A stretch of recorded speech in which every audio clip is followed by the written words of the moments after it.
پاکستان میں واقع ایک ایسا شہر ہے جو کہ اس خطے کا ہی نہیں بلکہ اگر یہ کہا جائے کہ دنیا کے پہلے 3 قدیم ترین شہروں میں شامل ہے تو غلط نہ ہوگا۔ تاج الدین کی کتاب تاریخ پنجاب جو کہ 1868 میں لکھی گئی، اس میں یہ روایت درج ہے کہ طوفان نوح کے وقت بھی ملتان آباد تھا۔ جی، آپ کو پتہ لگ گیا ہوگا کہ ہم ذکر کر رہے ہیں پاکستان کے 5ویں بڑے اور صنعتی شہر ملتان کا، لیکن آج ہم آپ کو بتائیں گے ملتان کے متعلق کچھ ایسے تاریخی حقائق جو یقیناً آپ کے لیے حیرت و فخر کا باعث ہوں گے۔ ملتان دنیا کے ان چند شہروں میں بھی شمار کیا جا سکتا ہے کہ جس کا نہ صرف قبل از تاریخ نام بھی ملتا ہے اور وہ آج تک قائم و دائم بھی ہیں۔ اگر یہ کہا جائے کہ یہ اعزاز دنیا میں صرف ملتان کو حاصل ہے تو بھی غلط نہ ہوگا۔ فقہ الحمدانی میں جو کہ 279 ہجری میں لکھی گئی تھی، ان الفاظ میں نقل کیا گیا ہے اور حدیث میں ہے کہ آدم ہند میں سرندیپ پہاڑ پر اتارے گئے، حوا جدہ میں، ابلیس میسان میں اور سانپ اصفہان میں۔ یاد رہے کہ ملتان کا سب سے پہلا نام میسان ہی تھا۔ آج ہم یہ سمجھتے ہیں کہ ملتان دریائے چناب کے کنارے آباد ایک شہر ہے، مگر آپ کو یہ جان کر حیرت ہوگی کہ ملتان شروع سے دریائے چناب کے گرد آباد نہ تھا، بلکہ یہ دریائے راوی کے ایک جزیرے پر مشتمل تھا جس کے گرد دریا دونوں اطراف سے بہتا تھا اور اس شہر کے دفاع کا باعث بنتا تھا۔ اسی لیے اس شہر کو فتح کرنا بہت مشکل تھا۔ یہی وجہ ہے کہ سکندر اعظم جب طاقت کے زوم میں آگے بڑھا تو اس کا جو حال ملتانیوں نے کیا، اس کا ذکر ہم آگے کریں گے۔ ہندوؤں کی سب سے پہلی مقدس اور دنیا کی اولین کتابوں میں سے ایک سمجھے جانے والی کتاب رگ وید بھی ملتان میں لکھی گئی۔ جغرافیائی لحاظ سے ملتان کا محل وقوع بھی بہت اہمیت کا حامل تھا کہ ایران، فارس، خراسان، روم، افغانستان، ہند و سندھ سے آنے والے تمام قافلوں اور حملہ آوروں کے راستے میں پڑتا تھا۔ یہی وجہ ہے کہ یہ شہر بہت زیادہ تباہ و برباد ہوا، یہاں بہت جنگیں لڑی گئیں۔ آج تک یہاں موجود ٹیلوں کے نیچے سے باقیات اور ہڈیاں ملتی ہیں۔ اس شہر کو اولیاء کا شہر کہا جاتا ہے کیونکہ یہاں کافی تعداد میں اولیاء اور صوفیاء کے مزارات ہیں۔ مشہور مزارات میں حضرت سیدنا یوسف شاہ گردیزی رحمۃ اللہ علیہ کا مزار شریف سر فہرست ہے۔ آپ کے بارے میں مشہور عالم اہل سنت حضرت عبدالحق محدث دہلوی نے اپنی کتاب اخبار الاخیار میں گواہی دی ہے کہ آپ وصال کے بعد بھی قبر شریف سے ہاتھ باہر نکال کر بیعت لیتے تھے اور ابھی تک وہ نشان باقی ہے جہاں سے دست مبارک قبر شریف سے باہر آتا تھا۔ دیگر مزارات میں حضرت شاہ شمس تبریز، حضرت بہاؤالدین ذکریہ، بی بی نیک دامن، حضرت شاہ رکن عالم، حضرت منشی غلام حسین شہید ملتانی، حضرت موسیٰ پاک شہید، حضرت سید احمد سعید کاظمی، حضرت حافظ محمد جمال، حضرت بابا پیراں غائب رحمۃ اللہ علیہ اور بہت سے اولیاء کرام کے مزارات یہاں پر ہیں۔ ملتان شہر کی قدامت کی نشانی قلعہ کوہنہ ملتان ہی ہے۔ ملتان کا یہ منہدم قلعہ شہر کے تاریخی، مذہبی، روحانی اور ثقافتی شکوہ کی بھی علامت ہے۔ ملتان کا مرکزی شہر اور قلعہ ایک اونچے ٹیلے پر واقع ہے جس کے نیچے صدیوں نہیں بلکہ قرنوں کی خاک اور راکھ ہے۔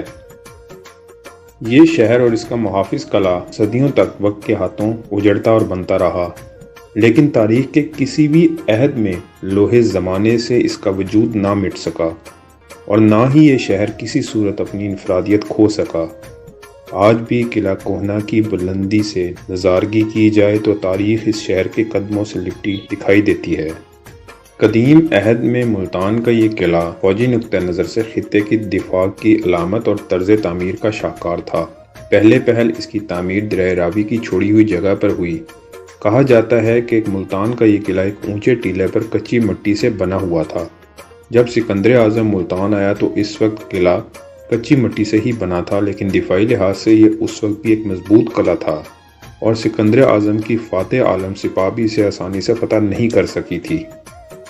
سکندر اعظم جب ملتان پر حملہ آور ہوا تو دریائے راوی 2 شاخوں میں تقسیم ہو کر شہر کے ارد گرد بہتا تھا اور شہر کا قدرتی محافظ بھی تھا۔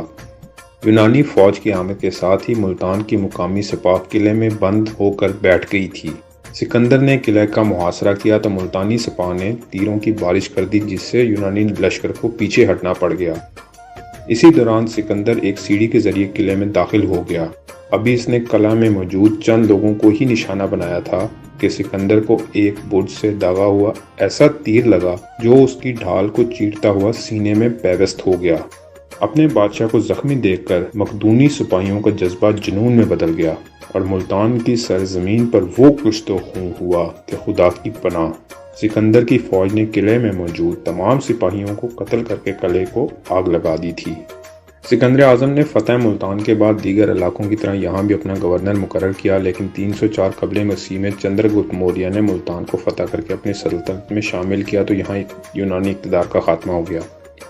سکندر اعظم سے لے کر 1848 یعنی 1848 میں ملتان پر برطانوی حملے تک ملتان پر مختلف ادوار میں ہزاروں جنگیں ہوئیں۔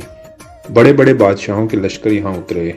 کشتگان کی دلدوز چیخیں، حملہ آوروں کی خون آلودہ تلواریں اور سرخ آنکھیں آج بھی قلعہ کوہنہ کے اطراف گھومتی نظر آتی ہیں۔ اس تاریخی قلعے پر ہزاروں جنگیں ہوئیں، سو ایک پورا قلعہ انسانی ڈھانچوں کا مدفن ہے۔ ہر جنگ کے بعد مقتولین کی لاشوں کو گڑھوں میں اجتماعی طور پر دفن کیا گیا۔ یہاں قیام پاکستان سے پہلے غاروں اور کھنڈروں سے انسانی ڈھانچے برآمد ہوا کرتے تھے۔ قلعہ ملتان پر پہلی مسجد کی بنیاد محمد بن قاسم نے خود رکھی تھی، جسے بعد ازاں اس کے نامزد مقردہ گورنر نے مکمل کرایا۔ مورخین کے مطابق یہ شہر مختلف ادوار میں مختلف ناموں سے جانا جاتا رہا ہے، جس میں میسان، کشپ پورہ، پرہلاد پورہ، سنب پورہ، ہنس پورہ، بھاگ پورہ اور مول استھان شامل ہیں۔ موجودہ نام ملتان بھی مول استھان ہی کی بگڑی ہوئی شکل ہے۔ ماہرین آثار قدیمہ کے مطابق اس شہر کا نام مول استھان پڑنے کی مختلف وجوہات بیان کی جاتی ہیں۔ ایک نقطہ نظر کے مطابق اس نام کا تعلق مول یا مولئی قوم سے ہے جو زمانہ قدیم میں یہاں آباد تھی، جبکہ دوسرے زیادہ قرین از قیاس نقطہ نظر کے مطابق اس نام کی وجہ اس شہر کا ہندوؤں کا مقدس مقام ہونا ہے، جس کی وجہ زمانہ قدیم میں ملتان میں تعمیر کردہ آدتیہ ناتھ مندر یعنی سورج دیوتا کا مندر بتایا جاتا ہے، جس کی وجہ سے اس کا نام مول استھان یعنی اصل جگہ پڑا۔ سنسکرت میں مول کا معنی اصل اور استھان کے معنی جگہ کے ہیں۔ وجہ چاہے جو بھی ہو، مگر یہ بات یقینی ہے کہ ملتان پرانے وقتوں میں ہندوستان کے باشندوں کے معروف مذہبی مراکز میں سے ایک رہا ہے، جس کی وجہ یہاں موجود دیوتا آدتیہ ناتھ مندر اور پرہلاد پوری مندر ہے۔ ہندوستان کے باشندوں میں اپنے خطے کی تاریخ کو تحریری شکل میں محفوظ کرنے کا رواج نہ تھا، اس لیے ہندو دیومالاؤں میں بیان کردہ روایات کے مطابق اس خطے کی بیشتر تاریخ ہمیں باہر سے آنے والے حملہ آوروں اور سیاحوں کی یادداشتوں کی شکل میں میسر ہے۔ ہندو دیومالا کے مطابق اس شہر کو برہما کے بیٹے کشپ نے آباد کیا اور اس کا نام کشپ پورا تجویز ہوا۔ کشپ نے خدا کے وجود کو ماننے سے انکار کر دیا اور مقامی باشندوں کو اپنی پوجا کرنے کا حکم دیا۔ اس کا بیٹا پرہلاد خدا کا ماننے والا تھا۔ اس نے اپنے باپ کے اس اقدام کی مخالفت کی، جس پر اس کے باپ نے اسے قتل کرنا چاہا، مگر ایسے میں خدا نے اس کی مدد کے لیے شیر کی شکل میں نرسمہا دیوتا کو بھیجا، جو اچانک نمودار ہوا اور اس نے کشپ کو ہلاک کر دیا۔ پرہلاد نے بادشاہ بننے کے بعد اس جگہ پر ایک مندر تعمیر کروایا جہاں نرسمہا دیوتا ظاہر ہوا۔ یہ مندر پرہلاد مندر کے نام سے جانا جاتا ہے۔ پرہلاد کے بیٹے بانا کو شکست دے کر اس کے مخالف سنب نے اس شہر پر قبضہ کیا تو اس کا نام سنب پورہ پڑا۔ سنب سورج دیوتا کا پجاری تھا۔ اس نے ملتان میں سورج دیوتا کی عبادت کو فروغ دینے کے لیے ایک شاندار مندر آدتیہ ناتھن نامی تیار کروا کر اس میں سورج دیوتا کا بت نصب کروایا۔ پرہلاد مندر ملتان شہر میں 1992 تک موجود رہا۔ یہ قلعہ ملتان میں حضرت بہاؤالدین ذکریہ ملتانی کی درگاہ کے ساتھ موجود تھا۔ آبادی سے زمانے کے ساتھ یہ مختلف ادوار میں خستگی کا شکار ہوتا اور دوبارہ تعمیر کیا جاتا رہا۔ ملتان میں سکھوں کی حکومت کے دوران 1810 میں یہ دوبارہ تعمیر کیا گیا۔ تاریخ دانوں کے مطابق ملتان کے ہندو گورنر دیوان مول راج کے خلاف برطانوی حملے کے دوران انگریز فوج کی جانب سے پھینکے گئے ایک بم سے یہاں پر موجود عمارات اور اس مندر کو کافی نقصان پہنچا تھا۔ 1992 میں انڈیا میں ہندو انتہا پسندوں کے ہاتھوں بابری مسجد کی شہادت کے خلاف ہونے والے مظاہروں کے دوران مشتعل ہجوم نے اس مندر کی تاریخی عمارت کو زمین بوس کر دیا۔ اب اس جگہ پر اس مندر کا بچ رہنے والا ملبہ ہی اس کی نشانی کے طور پر موجود ہے۔ سورج کی پوجا کا مذہب قدیم دور میں دنیا کے کئی حصوں میں موجود رہا ہے، بلکہ ماہرین مذہب کے نزدیک دنیا کے قدیم دیوتاؤں میں سورج کی پوجا سب سے زیادہ کی جاتی رہی ہے۔ ملتان میں تعمیر کردہ آدتیہ مندر اور اس میں موجود سورج دیوتا کا بت اسی قدیم مذہبی روایت کا مظہر تھا